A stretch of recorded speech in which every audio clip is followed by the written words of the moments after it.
नमस्कार साथियों, मैं अरविंद कुमार वैष्णव एक बार फिर से आप सबके सामने उपस्थित हूँ। आज हम पढ़ेंगे विशेषण। विशेषण किसे कहते हैं?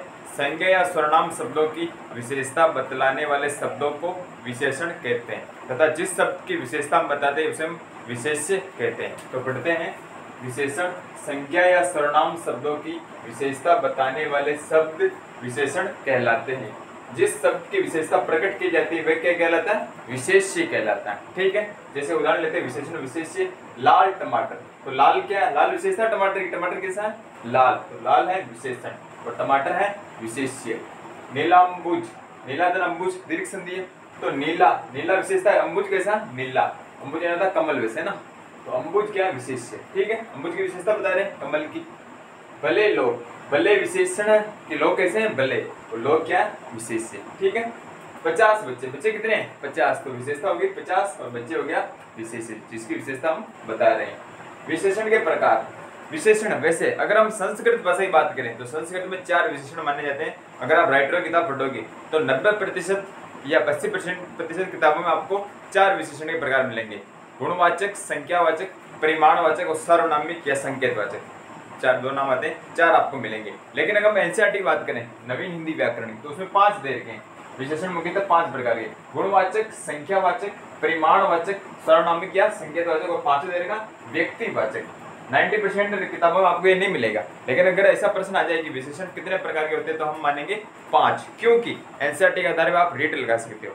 ठीक है, इस बात का ध्यान रखिए, वरना विवादित प्रश्न ऐसा आज तक तो नहीं आया। अगर आ जाए तो आप 5 ही करना। ठीक है, तो 5वां व्यक्तिवाचक विशेषण एनसीईआरटी किताब में नवीन हिंदी व्याकरण में दे रखा, तो आप एक बार चेक कर सकते हैं। ठीक है, तो विशेषण कितने होते हैं? 5। गुणवाचक, संख्यावाचक, परिमाणवाचक, सार्वनामिक या संकेतवाचक, दोनों एक ही नाम है, और व्यक्तिवाचक विशेषण। नोट लगा के आप लिखना। कुछ विद्वान, बहुत सारी किताबों में आपको नया विशेषण मिल सकता है, विभागवाचक विशेषण। बहुत सारे मानते, लेकिन ये मुख्यतः में नहीं गिना जाता। जैसे प्रत्येक, हर एक, प्रत्येक, हर एक, इसमें आएंगे विभागवाचक विशेषण। ठीक है, तो स्क्रीनशॉट लीजिए आप।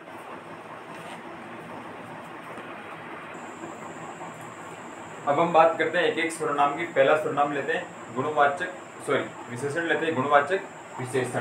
पहला विशेषण है गुणवाचक विशेषण, जो किसी संज्ञा या सर्वनाम के गुण, दोष, रंग, रूप, आकार, स्वभाव, दशा आदि का बोध कराते हैं। कौन से विशेषण कहलाएंगे? गुणवाचक विशेषण। जैसे कैसे समझना आपको? वाक्य में कैसा, कैसी, कैसे का उत्तर हमें प्राप्त हो रहा हो। वाक्य में कैसा, कैसी, कैसे का उत्तर प्राप्त हो। जैसे तुम, वो कैसा है, तुमने कैसे कपड़े पहन रखे हैं, वह क्या कैसे है। तो जैसे काला, उदाहरण बात करें, काला, पुराना, भला, छोटा, मीठा, देसी, पापी, धार्मिक आदि। जैसे गर्म दूध पीना कैसा रहता है, तो गर्म दूध पीना लाभदायक होता है। तो कैसा उत्तर आ रहा है? बच्चों की त्वचा मुलायम होती है। बच्चों की त्वचा कैसी होती है? कैसी होती है? तो मुलायम होती है। उत्तर प्राप्त हो रहा है कैसा, कैसे, कैसे का है।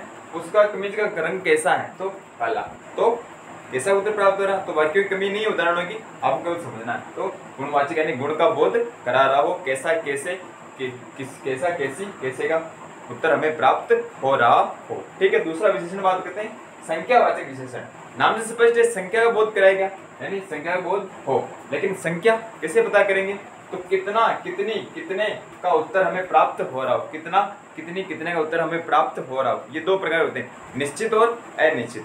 निश्चित संख्यावाचक विशेषण और दूसरा अनिश्चित संख्यावाचक विशेषण। निश्चित, जिसमें निश्चित संख्या का बोध हो, कोई संख्या निश्चित हो, 5, 10, 15, 20, 50, 10 लाख, 1, 2, 3 फिक्स हो। जैसे उदाहरण की बात करें, 1, 2 पहला, दूसरा। कौन सा स्थान है? तो दूसरा, पहला। 1 दर्जन, कितनी पुस्तकें? 1 दर्जन, 10 लाख आदि। जैसे वाक्य आ गया कि बाढ़ में, असम में बाढ़ आने से 10 लाख लोग प्रभावित हुए। निम्न वाक्य में कौन सा विशेषण है? तो फिर निश्चित 10 लाख, तो निश्चितवाचक, निश्चित संख्यावाचक विशेषण। ठीक है, दूसरा अनिश्चित संख्यावाचक विशेषण। अनिश्चित संख्यावाचक विशेषण यानी निश्चित संख्या का बोध नहीं हो, पता नहीं हो कितनी निश्चित संख्या। जैसे कई, कुछ, सब, बहुत, थोड़े, कुछ लोग, दर्जनों आदि। असम में बाढ़ आने से दर्जनों लोग तबाह हो गए, दर्जनों लोग बेघर हो गए। अब दर्जनों कितने भी हो सकते हैं, फिक्स थोड़ी है। इस कक्षा में कुछ बच्चे पढ़ते हैं, कुछ कितने क्या पता। आज कुछ बच्चे नहीं आए हैं, तो आज क्या पता, कुछ पता नहीं, तो अनिश्चित हो गया। चाय में कुछ गिरा, कुछ क्या गिरा, तो अनिश्चित, तो संख्यावाचक विशेषण। ठीक है, तो आप स्क्रीनशॉट लीजिए। अब हम बात करेंगे अगले सर्वनाम विशेषण की, परिमाणवाचक विशेषण और सार्वनामिक या संकेतवाचक विशेषण। मैंने आपको बताया था कि दूध में कुछ गिरा है, चाय में कुछ गिरा है, तो कुछ में वो नहीं आएगा, सॉरी उसके लिए आएगा परिमाणवाचक, क्योंकि वो तो संज्ञा के लिए आता है, संज्ञावाचक। ठीक है, तो आप ध्यान रखिए इस बात का। परिमाणवाचक विशेषण जो किसी पदार्थ की निश्चित या अनिश्चित मात्रा, परिमाण, नापतोल का बोध कराते हैं, परिमाणवाचक विशेषण कहलाते हैं। नापतोल, मात्रा नाप तोल सकते हैं, उनके बारे में बोध करवाते हैं। दो प्रकार के ये भी, निश्चित परिमाणवाचक और अनिश्चित परिमाणवाचक। निश्चित परिमाणवाचक, निश्चित मात्रा का बोध होता है, निश्चित हमें पता हो कंफर्म इतनी चीज है, जैसे 2 मीटर, कितना कपड़ा लिया आपने थान से, 2 मीटर। 5 किलो गेहूं लेके आया दुकान से मैं, 7 लीटर, आज मैंने 7 लीटर दूध पिया या दिया। 1 एकड़ जमीन हमने खरीदी बेच दी, तो निश्चित परिमाणवाचक विशेषण। ठीक है। अनिश्चित परिमाणवाचक विशेषण, अनिश्चित मात्रा का बोध होता है, जैसे थोड़ा, बहुत, कम, ज्यादा, अधिक, जरा सा, सब आदि। मैंने थोड़ा सा दूध पिया, अब थोड़ा कितना पिया है, तो निश्चित नहीं है, तो अनिश्चित परिमाणवाचक विशेषण। ठीक है। जैसे उदाहरण की बात करें, सोहन 5 किलो दूध पी गया, तो निश्चित 5 किलो पिया दूध। ठीक है, वैसे 2 लीटर में मापते हैं, लेकिन 5 किलो पी सकते हो, कोई खास बात नहीं। ठीक है। थोड़ा भोजन करो, अब थोड़ा कितना भोजन करो, तो अनिश्चित परिमाणवाचक। गुजरात में बाढ़ आने से हजारों टन खाद्यान्न नष्ट हो गया। अब हजारों टन, अब 1000, 2000, 10,000 फिक्स नहीं है, कंफर्म नहीं है पूरा कितना हुआ, तो अनिश्चित परिमाणवाचक विशेषण। अगर प्रश्न ऐसा जाए कि गुजरात में बाढ़ आने से 1 क्विंटल टन खाद्यान्न नष्ट हो गया, 1 क्विंटल, तो निश्चित होता, फिर वहां निश्चित परिमाणवाचक आएगा, वरना हजारों टन में अनिश्चित परिमाणवाचक विशेषण आएगा। ठीक है। चौथा, सार्वनामिक या संकेतवाचक विशेषण, जो सबसे महत्वपूर्ण है, यही परीक्षा में आने के चांस रहते हैं। सार्वनामिक या संकेतवाचक विशेषण, कोई सर्वनाम शब्द किसी पदार्थ की ओर संकेत करता है एवं संकेतित पदार्थ, जो पदार्थ संकेत वाला, संकेतित पदार्थ उस सर्वनाम के तुरंत बाद में लिखा रहता है, तो वहां सर्वनाम न होकर क्या होता है, सार्वनामिक विशेषण होता है। वापिस रिपीट करते हैं, कोई सर्वनाम शब्द किसी पदार्थ की ओर संकेत करता है एवं संकेतित पदार्थ उस सर्वनाम के तुरंत बाद लिखा रहता है, तो वहां सर्वनाम न होकर सार्वनामिक विशेषण होगा। जैसे उदाहरण की बात करेंगे, समझ में नहीं आएगा, ऐसे उदाहरण से समझते हैं। उदाहरण, कोई रो रहा है, सर्वनाम याद करो आप, कोई रो रहा है, कौन रो रहा है फिक्स नहीं है, तो अनिश्चयवाचक सर्वनाम। लेकिन कोई बालक रो रहा है, अब कोई के बाद क्या गया, बालक, संज्ञा सर्वनाम आ गई, तो संज्ञा की बालक, तो सार्वनामिक विशेषण। ठीक है। और बात करते हैं, कोई दरवाजे पर खड़ा है, अब कौन दरवाजे पर खड़ा है पता नहीं है, तो अनिश्चयवाचक सर्वनाम। कोई मिस्टर शर्मा दरवाजे पर खड़े हैं, तो सार्वनामिक विशेषण। ठीक है। जो परिश्रम करता है वह सफल होता है, जो परिश्रम करता है, जो वह, तो संबंधवाचक सर्वनाम। ठीक है। लेकिन जो बालक, जो के बाद क्या गया, बालक, संज्ञा गई, तो जो बालक परिश्रम करता है वह सफल होता है, तो सार्वनामिक विशेषण। जो पढ़ेगा सो पास होगा, तो संबंधवाचक सर्वनाम। लेकिन जो बालक पढ़ेगा सो पास होगा, तो फिर सार्वनामिक विशेषण। इस बात का आप स्पेशल ध्यान रखें, स्क्रीनशॉट लीजिए, फिर आगे बढ़ते हैं।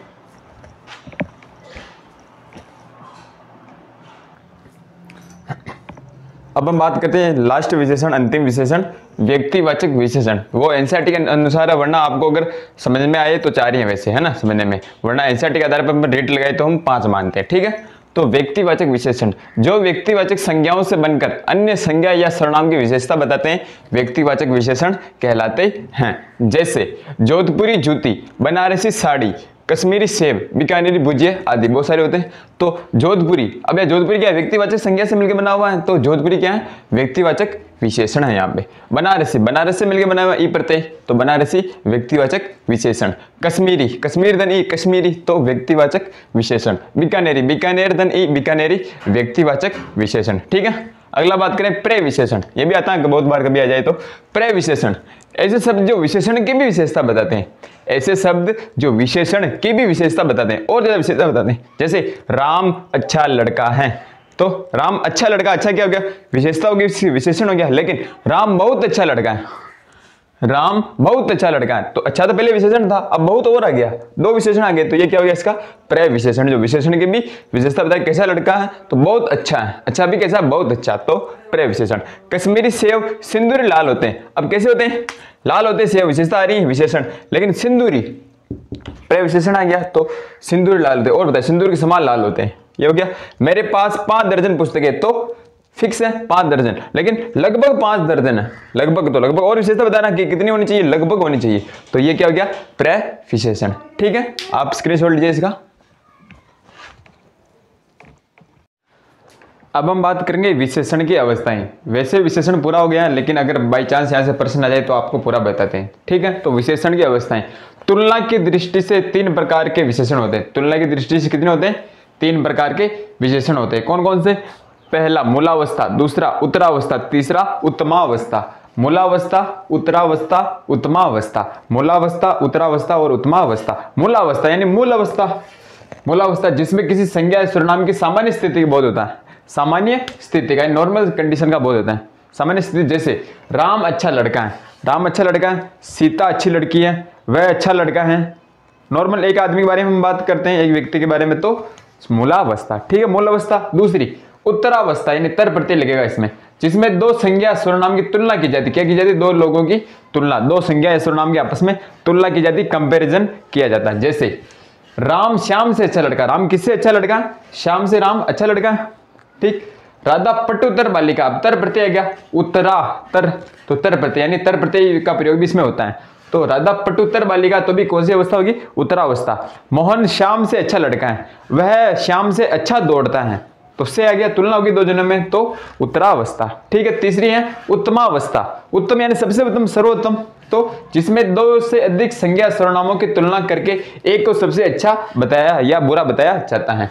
ठीक है, जिसमें 2 से अधिक संज्ञा या सर्वनामों की तुलना करके एक को सबसे अच्छा या बुरा बताया जाता है। जैसे राम सबसे अच्छा है, राम सबसे अच्छा है।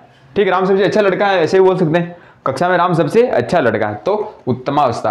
ममता कक्षा में श्रेष्ठतम छात्रा है, अब तम प्रत्यय आ गया यहाँ पे, उत्तमा में तम, तो ममता कक्षा में श्रेष्ठतम छात्रा है, यानी तम इष्ट और तरीन प्रत्यय, तम इष्ट और तरीन प्रत्यय युक्त शब्द भी उत्तमावस्था में आएंगे। ठीक है, क्लियर है। बालकों में मोहन श्रेष्ठ बालक, अब श्रेष्ठ यानी इष्ट प्रत्यय लग गया इसमें, तो श्रेष्ठ इष्ट है ना, श्रेष्ठ गुण संधि, तो बालकों में मोहन श्रेष्ठ बालक हैं। ठीक है, वह एक बेहतरीन खिलाड़ी है, बेहतरीन, तरीन प्रत्यय आ गया, तो भी उत्तमावस्था। यानी ऐसे आपको ध्यान रखना, मूलावस्था यानी नॉर्मल कंडीशन, उत्तरावस्था यानी 2 व्यक्तियों के अंदर तुलना, और उत्तमावस्था यानी सबसे अच्छा। ठीक है, स्क्रीनशॉट लीजिए आप।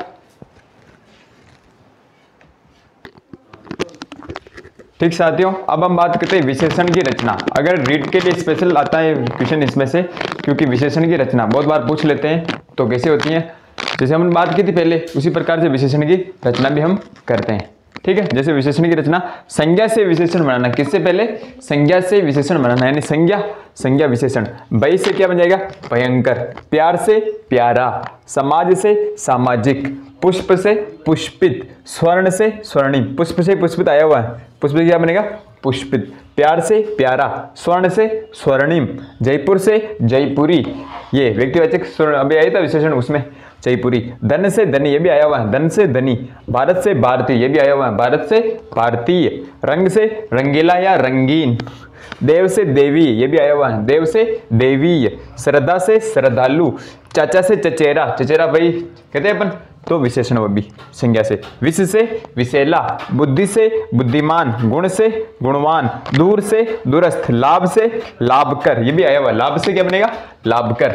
रुचि से रुचिकर, ये भी आया हुआ, रुचि से रुचिकर। राष्ट्र से राष्ट्रीय, धर्म से धार्मिक, लालच से लालची, रोग से रोगी, रूप से रूपवान, आलस्य से आलसी, ये पूछा गया एक बार, आलस्य से क्या बनेगा, आलसी। कौन से किससे बना विशेषण है, तो संज्ञा से। ठीक है, दर्शन से दर्शनीय, इमारत से इमारती, चतुर से चतुराई, ये बहुत बार आया हुआ प्रश्न कि चतुर से चतुराई शब्द किससे निर्मित विशेषण है, तो चतुर संज्ञा से, किससे, चतुर संज्ञा से चतुराई शब्द बना हुआ है विशेषण।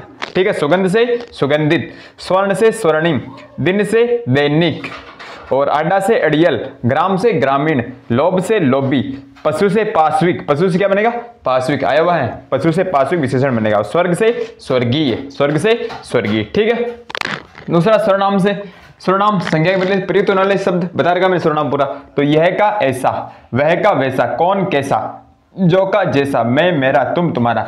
यह ऐसा, वह वैसा, कौन कैसा, जो जैसा, मैं मेरा और तुम का तुम्हारा। ठीक है। तीसरा क्रिया से विशेषण, क्रिया ने अंत में ना आता, बता रखा मैंने।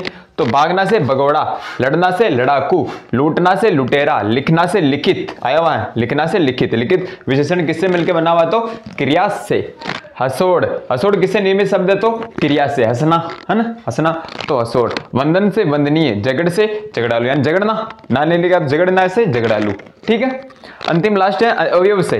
अवयव यानी जो अविकारी बताए थे मैंने, नहीं बताए, अभी आगे बात करेंगे। तो आगे से अगला, पीछे से पिछला, बाहर से बाहरी, यानी अवयव ये होते हैं अविकारी शब्द, यानी इसे काल रूप लिंग वचन के बदलने से कोई परिवर्तन नहीं होता है। ठीक है। तो आगे का अगला, पीछे से पिछला, बाहर से बाहरी, जैसे मैंने आपको बताए थे पहले, बताए नहीं थे अपने बात की भाववाचक संज्ञा का निर्माण, उसी तरह विशेषण का निर्माण भी आपसे रिलेटेड में पूछ सकते हैं। मेरी तरफ से विशेषण पूरा कंप्लीट करवा दिया मैंने, आप ध्यान से पढ़िए और नोट्स लिखना, और ज़्यादा से ज़्यादा लोगों को आप शेयर कीजिए, जोड़िए बच्चों को, विद्यार्थियों को। ठीक है। धन्यवाद।